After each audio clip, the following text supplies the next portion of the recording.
Hello. Yeah, it's Monday. I'm 2 days into the week. I didn't film anything the last 2 days because, to be honest with you, I just couldn't be bothered.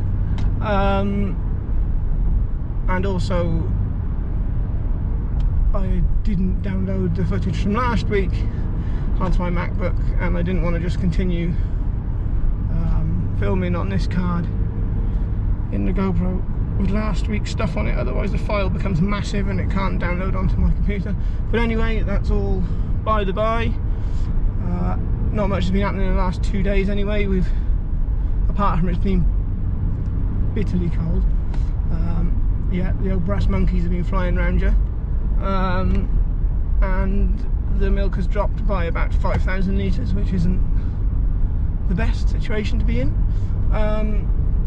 But we are, well, actually last shift it was up 1,000, so we're milking the same amount of cows today that we were milking yesterday. So yeah, so I'm hoping the milk will come back.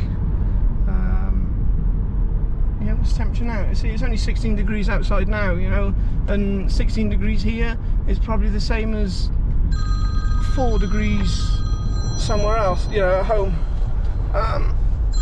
Oh, look at me. I'm coming, Michael, I'm coming. Yeah.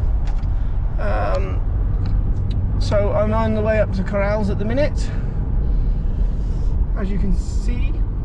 So I'm going up to our Youngstock Corrals, our Youngstock area. We're going to do the old job of backhouse again, because I've got what, 200 heifers in that group now, and there's only about 150, so I'm going to do that. I'm a little bit behind on that, but we shall yeah, we should get that job done. And I've got other jobs. I got dry cows I need to move again today, and there's another job I need to do. What's the other job I need to do? Well, I don't need to do, they need to do. I just need to make sure they do it. Oh, the Cox is stopping. More treatment of sick animals for coccidiosis. But anyway, I'll probably do a time lapse of this, just because I've discovered time lapses on it. I think they're awesome, and to be honest with you, these videos are something for me to look back on, and for obviously William and Molly to watch, and anyone else that decides that they want to watch whatever I do. I know I'm not the most entertaining of people, but hey ho, we shall see. Right, I'm going to crack on with this, and I'll speak to you in a bit.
Morning everyone, it's Tuesday morning.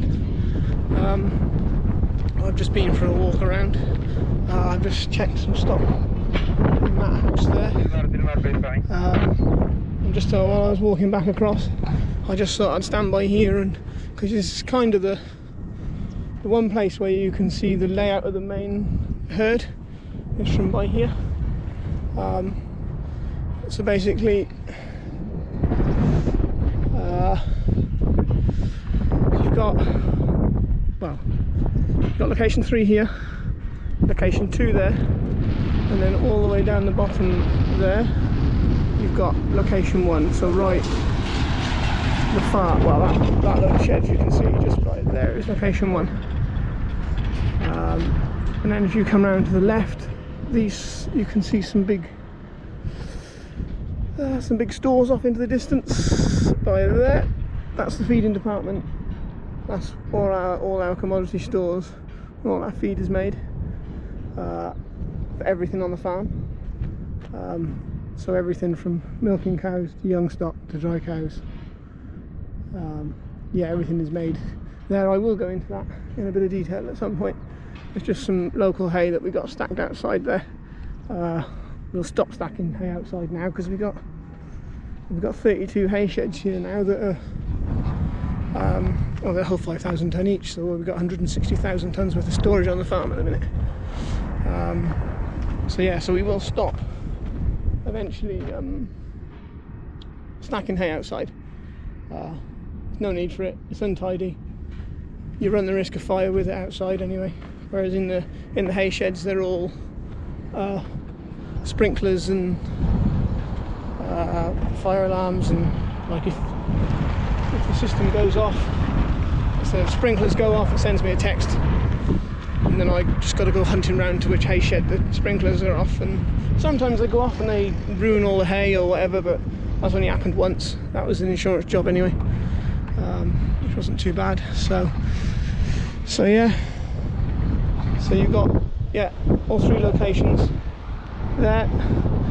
Then you're just across the road here, then we've got dry unit, which is, as the name suggests, where all our dry cows are.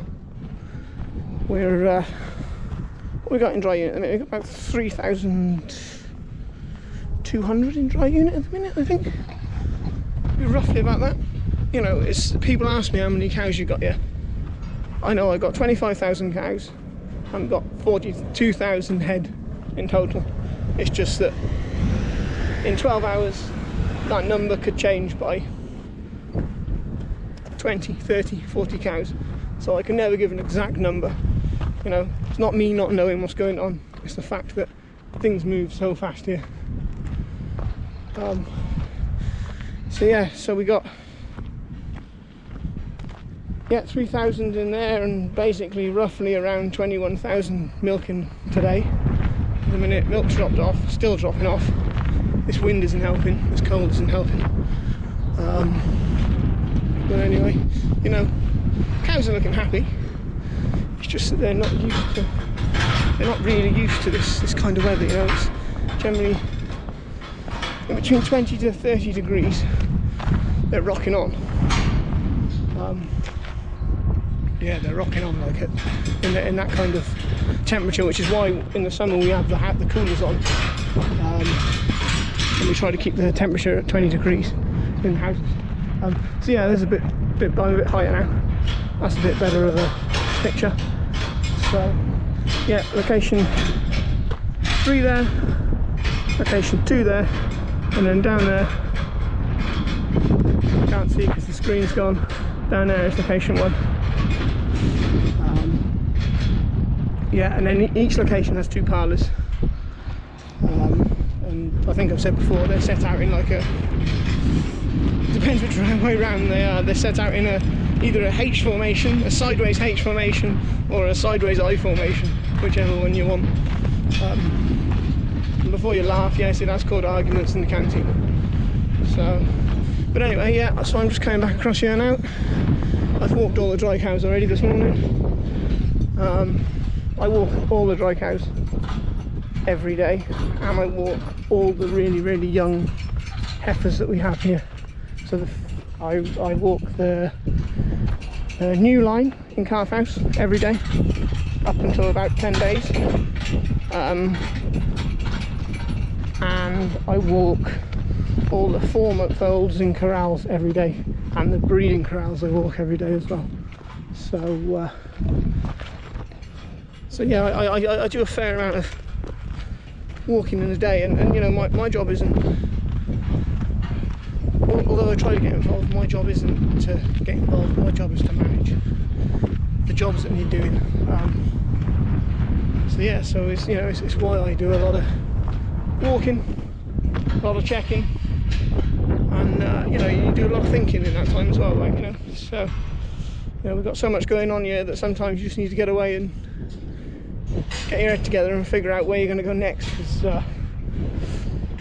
yeah, no, it can, if stuff goes wrong here, it goes wrong pretty quick, I must admit. You know, probably one of the you know, one of the biggest lessons I've learned here is to make sure you take time out, get yourself together, you know,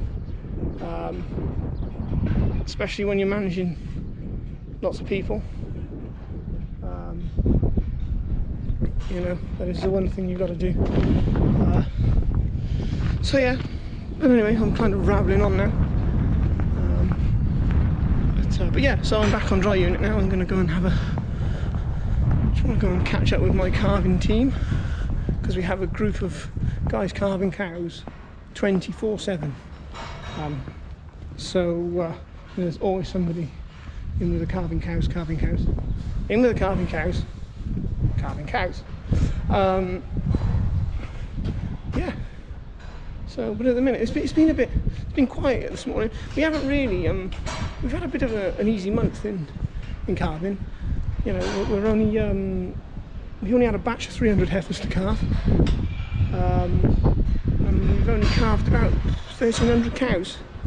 So we've had a bit of a slow month this month, but next month is back to normal. 600 heifers to calve next month, and I've got about 2,500 cows to calve next month as well. So it's yeah. So it's one of our calf carriers. So yeah, I'll do another video in here at some point when I get 5 minutes, and show you what we do with the calving cows. You know, there's more to calving cows here than just pulling the calf out the back. So it's but yeah. Evening everyone. Yeah, Wednesday evening. I haven't filmed much. Well, I've done nothing today, but I've been in the office all day, well, most of the day anyway. I haven't really done anything exciting, but I was out and about this morning walking our calves here, and these are December born calves. Around Christmas Day these were born, and I was walking them about 11 o'clock. They were fed at 6 o'clock this morning. I was walking them at 11.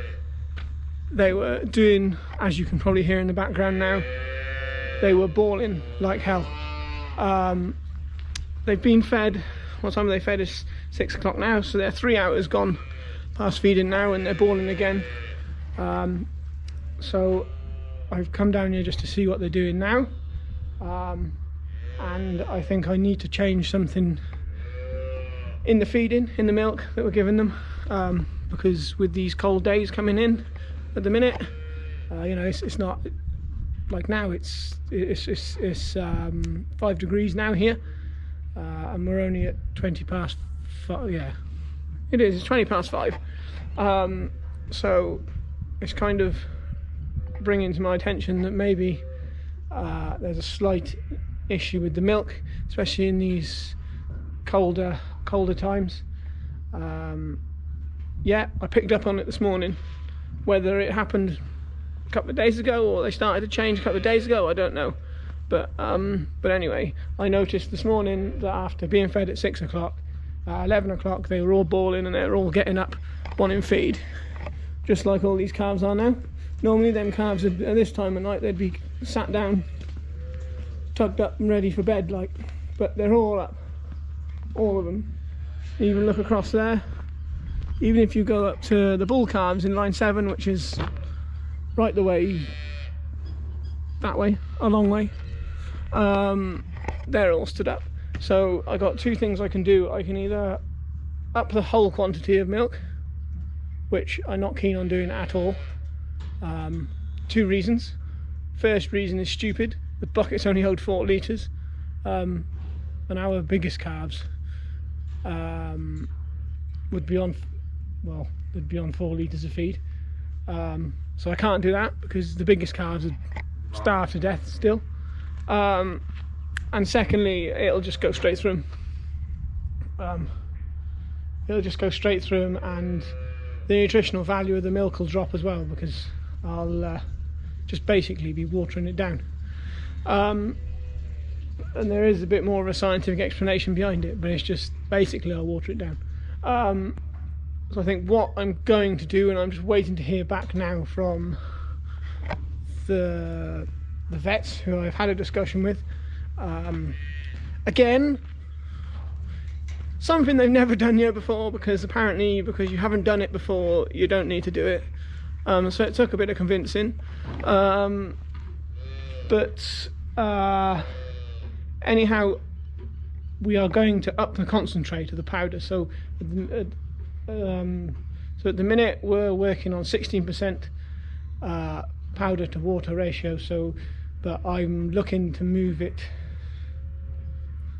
I haven't done no costings on it or anything, but I'm looking to move it maybe, I don't know what the weight of a percent is yet, but we're just looking that maybe we'll move it up a percent or two, maybe to 17 or 18%. I don't know if that's too big a jump, I'm not sure. Again, trial and error, never been done before. They've had colder winters than this and it's never been done before. So we shall see. But you know, we need to do something about it, because you know, they're all stood up, they all want feed, they're all hungry like. You know, there's another issue, look, they got no starter. There should be a starter in there. So, you know, these are 24 to 60 day calves here from now on up, and they should be on 4 litres of milk twice a day. And they need, you know, they're still starving hungry like. So I'm not going to start pushing. Yeah, I don't think it's concentrates that they're running out of. You know, because you look in there, they got, that one's got, I think that's just an individual. Yeah, and that calf's got starter. So I don't think it's a concentrate thing. I don't think it's the fact that they're weaning themselves off the milk or anything like that and then going to concentrate. I think it's purely the fact that they're still reliant upon milk to grow and to keep themselves alive, and they're not getting the value from it that they need in this cold weather, because obviously the cold weather is going to require more energy for them to, you know, live outside, survive kind of thing. So yeah, so I need to do something, but I'll get back to you probably tomorrow about that. Hi guys, it's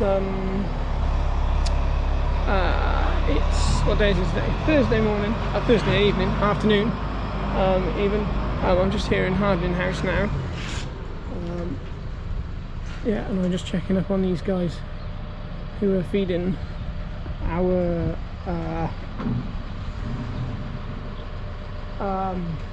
3 months old.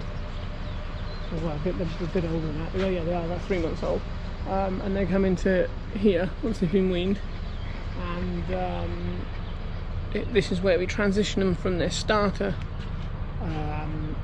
ration. So the ration that they have, this is where we start them with our starter ration, which is the ration that we wean them with in calf house. So at this point now they are 100% off of milk, and they've gone on to now what we call grower, which is the start of their grower ration, which is this one here. So they got everything there. They got alfalfa, cornflakes, soya, everything that they'll have now right the way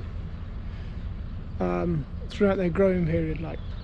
So yeah, so these are on 100% grower now. So they've, like I say, they've gone from their starter, which was their weaning meal, and we've now transitioned them on to this growing ration. There's about 1,500 heifers in Harding House at the minute. So yeah, it's the same. There, each row is about a mile long, and there's 2 rows. Yeah, 2 rows. And the whole point of putting them in here is just to get them transitioned over, and just so that they can become socially confident, because they go from being in a one calf hutch to having all this space to run around in. And even then for the first 7 days we put a gate between these posts here, so they can't actually go out the back to run around, because they used to do that, but then I had a heifer that broke her leg and she was running around, and it's just not worth it. So we just keep them penned up in a group like this so they can get used to each other for 7 days, and then we remove the gates and then they can roam wherever they want then out in that little bit of a pen. Yeah, so yeah, they're just feeding now. They're doing afternoon feeding. It's very simple, very, very simple. There is a mechanised system that we have built for this job at the minute, and it was working, but it needs a few, how can I say this, minor adjustments. Basically the guy that was driving it decided to hit a post with it and has now bent it, so we've got to anyway, that's in the workshop. So they've had, as their punishment, they've had to go back to the old method, which they only stopped doing about 2 months ago, of feeding by hand. So, and it's all pretty simple. In the mornings a guy goes along and he looks in the trough, and anything that he's got left, he uses that as a baseline to either up their feed or lower their feed, and he then comes up with in his head a weight, or well, he knows what weight he fed yesterday, so he either reduces it, that weight, or he increases that weight, and then he just splits it then between the 2 feeds. So, and then it tells us then how much he's feeding total to this one pen. On that trailer there's a weigh scale, and they pick it up with a bucket, with a hand bucket, they put it on the weigh scale, they get enough feed in them buckets to get you 73 kilograms, and then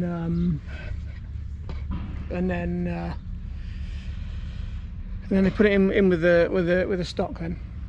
And then what happens in the mornings, whilst he's walking around doing that bit, measuring the feed as well, he'll also clean out the trough and he'll weigh that, and then he'll come up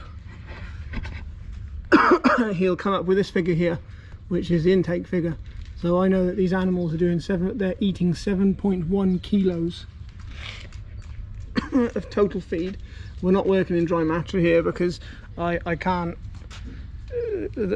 explain dry matter to the lads, they don't understand it. So we work in 7.1 kilos of feed per head in this pen. That's what we're bringing in.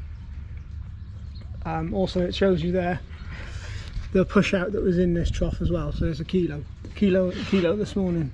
I don't like to see that. I don't like to see zeros. If I'm seeing zeros, they're not getting their last bite. Simple as that. So yeah, so I know they're taking 7.1 kilos a head of fresh weight, which is actually really good actually for these calves. They're November calves. November, December, yeah, in November calves. Yeah, it's really good. That's actually really good. We also put on here how many days they were when we weaned them. So these were all 74 days, and we put the weaning weight. So they were, so say at weaning, when we stopped feeding them milk and we moved them here, we put the weight on there so we know exactly where they are. So say that 47261, she was 89 kilos when we weaned her, and when she was born, day 0, day dot, she was 35 kilos, which means that over 74 days she had 0.73 daily live weight gain. She's a bit low, she's lagging behind a little bit. She's under our target ever so slightly. We're ranging in calf house to have about 0.75 kilos of daily live weight gain. You know, but she'll catch up. If I go there and I find one that's you know, down in the early 6s, then I'll probably put her on a lorry, because she's, you know, yeah, you could argue she'll catch up, but it's going to cost a lot of money to get her from here to there, you know, all the way to that last corral over there. She'll be in calf, then she might go into the herd and she won't milk or anything like that. So she goes, but that will stop because we're about to introduce genomics, which is another story for another day. So yeah, see, I've got a calf there that did 0.89. She's stomping on. She is. We have to watch. You know, you have to kind of watch animals like that. At this time of year, I'm not too worried because the heat will start to come through in a minute. In the next, can't walk on these. The heat will start to come now in the next month or two. You know, by where are we now? We're January, February. By the end of February, we're back up to 35 degrees during the day. That'll slow them all down then. So yeah, so that's it. That's feeding in hardened house for you.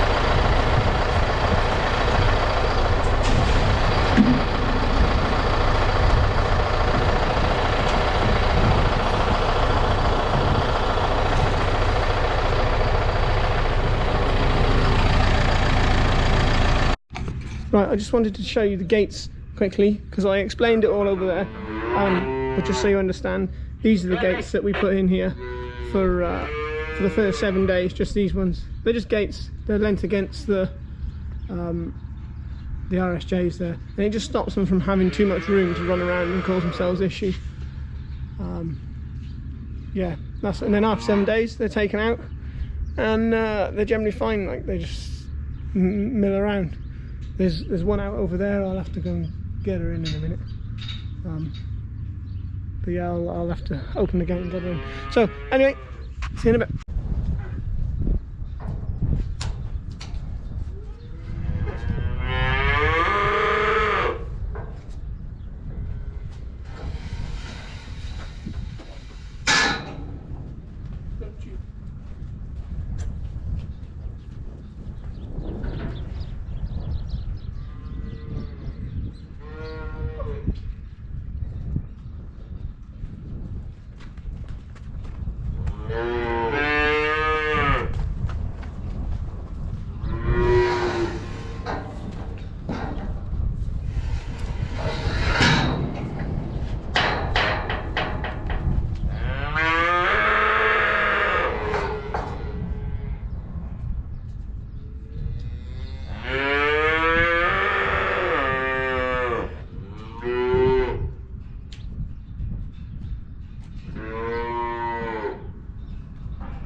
Morning, it's Thursday morning, and we're just on a job that I thought I would just show you. I'm not actually doing it, but the lads are doing it for us, and it's just, I just wanted to, I've mentioned before that when we bring animals down to corrals such as this, they start in corral 1 over there as 4-5 month olds. There's no exact date, they just get here when they get here, and then I've said before that they kind of work their way along the lines right up to corral 18, which is all the way up through there somewhere. Sun's in the way, and that's when they get to corral 18 they go down to the main herd, the calf and whatnot, and the calf, and then we put them into the milking herd. What we're doing today is we're doing movements within corrals. So all these heifers here, they have come from corral 3 here, which is this one, and the lads are just moving them up one corral to corral 4, so they're moving them We're basically moving them over to here so that we can create space that side, so that again we can move corral 2 into 3 and 1 into 2, and then we can continue from Harding House to then load corral 1 with 4 months old. Morning. With 4 month olds. Hope you understand that, because it's not really something I can show you, because the scale, because of how big corrals are, unless I physically get behind a group and I follow them, which I haven't actually got time for at the minute, then yeah, this is the best way to explain it. So look at that puddle there is causing them heifers some jip. I reckon I got a water leak under there. So anyway, it's another job I need to get maintenance down here to do. But anyway, okay, I hope you understood that, and I shall speak to you all later. Right, yeah, here we are, back in calf house again. Well, there'll be 30 some odd hours after we made the change to the calf milk. You know, it'll take a bit longer than just over a day for us to figure out what effect it's going to have on the calves, but I've just walked in this line now, which was well, yesterday, the other day when I was talking to you about the calf milk, I was just stood in that line there, stood in this line here now. You know, you can see even over there that calves aren't stressing, they're not bawling, they're not hungry like they were this time the day before yesterday, or this time Wednesday. So whatever we've done has worked in that the calves are no longer hungry. Whether we will now start to get other issues like scours or sick calves, I don't know. We'll just have to wait and see. It's only another 160 grams more of milk powder, but it's the quantity that I'm worried about. But anyway, yeah, like I say, whatever we did or whatever, you know, the temperature is still down around. It has raised a little bit, but it's only gone up by about 3 or 4 degrees. But you know, this time Wednesday, you could hear calves bawling everywhere in calf house. All you can hear now is the birds singing and the wind blowing. So we've combated one issue. Whether we've started another, I don't know. We won't be able to find out probably until tomorrow or Sunday. But yeah, that'll be in next week's video anyway. So right, just thought I would yeah, show you all that something has worked anyway. Yeah, see you soon.